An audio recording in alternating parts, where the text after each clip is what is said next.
Good afternoon, 101ers. I'm so excited to be with you. I wanted to commend the Greek alphabet to you in this short video. The Greek alphabet is going to be the focus on some of the first assignments that you're going to go through in terms of Greek class. I really want you to spend some time learning the alphabet. Some of you probably have memorized the Greek alphabet if you've been a part of a fraternity or sorority, except you're probably used to saying letters like pi, phi, chi. But in Greek, it's P, Psi, Chi, Phi. And so just make sure that you make that change when you learn the alphabet.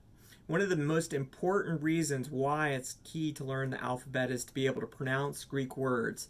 And I'll just give you a short vignette or anecdote from my own study of Greek. When I was in your shoes just starting out, I learned vocabulary cards. I would look at my flashcard and I would look at these Greek squigglies, and then I would flip it over and I would see that that means God. And so I wasn't pronouncing the words. And so I would just see, these symbols means God, instead of looking at it and saying theos means God, theos, God, logos, word, gune, woman. Instead of doing my vocabulary by pronouncing it, I really, my retention of the vocabulary really shrunk. And it wasn't until about my second year of Greek when I actually started pronouncing the words as I did my flashcard work, and my retention it tripled overnight. I really struggled with vocabulary my first year. My second year, it just really just rebounded. And I think I credit that to actually pronouncing the words. And probably not scientific evidence, but I think there's a sense where you're evoking more senses. I think the more senses you evoke as you're doing your flashcard work, the better you're going to retain that word. And so if you pronounce the word, you're hearing the word, you're seeing the word, you're just gonna retain the word that much better. Whereas in my first year, I was just looking at the word. I was only using one sense instead of two or three. And so I think that's why I was able to retain. So just let me recommend to you. At the beginning, it's going to be slow. It's going to make the work a lot slower. But the more you do it, the faster you're going to get. And so just keep working on the pronunciation. And you just got to memorize the alphabet in that respect. There's three parts of the Mounts chapter 3 that I want to commend to you as you work through the alphabet.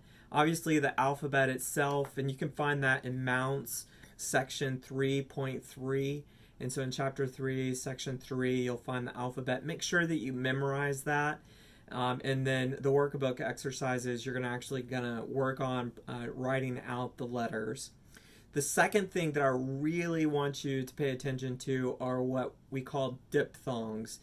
Diphthongs are basically when we put two vowels together and they make one vowel sound. And so this happens in English when we put words like OY or OI, they make an OI sound. And so we have two vowels making one sound.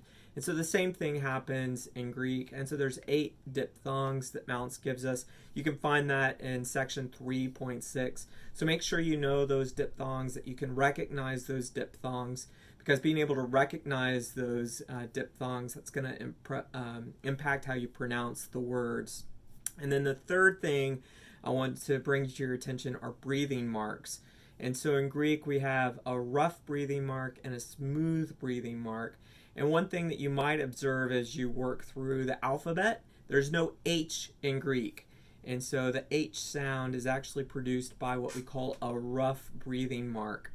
And so on the quizzes and exams, I don't require you, and actually I ask you not to include accents. Breathing marks are a little different than accents. And so you do need to include the breathing marks, but leave off the accents. Include the breathing marks, leave off the accents. And so it's important to include the breathing marks as you memorize these words and as you learn to pronounce them, because that's in Greek. That's the H sound, is that rough breathing mark. I'll give you a clue. Every word that begins with the vowel will have a breathing mark on the first syllable, and every word that begins with a rho will have a breathing mark on the first syllable. And then any word that begins with a consonant besides rho will not. And so look for those words that begin with a vowel and look for the breathing mark. One more note, in this module you'll find that I ask you to type John 1, 1 through 5 and write out John 1, 1 through 5. And I want you to do that in the Greek text. And so actually pull out your Nestle Allend or find it in Logos and type out the text John 1, 1 through 5. And you might be asking yourself, I don't know Greek. Why are you asking me to work with the Greek text? I haven't even started. I don't even know what I'm saying. That's okay. The point of this exercise is just to get you into the exercise of writing out the letters, recognizing the letters, finding the letters on the keyboard, setting up your Greek keyboard, and going at it from that direction. And so as you go through this, look for these letters and practice finding these letters, practice writing out these letters. But as you're doing it, also work on the pronunciation. And so I'm going to challenge you to read John 1, 1 through 5 and be able to read it in Greek. Even though you don't know what it's saying, though you might have a little bit of cognition from knowing the English text, you might be able to recognize a few Greek words. But go ahead and try pronouncing it and see how you do. I'm so excited to be with you this semester. I'm looking forward to having a great year, and I hope you guys have a great week.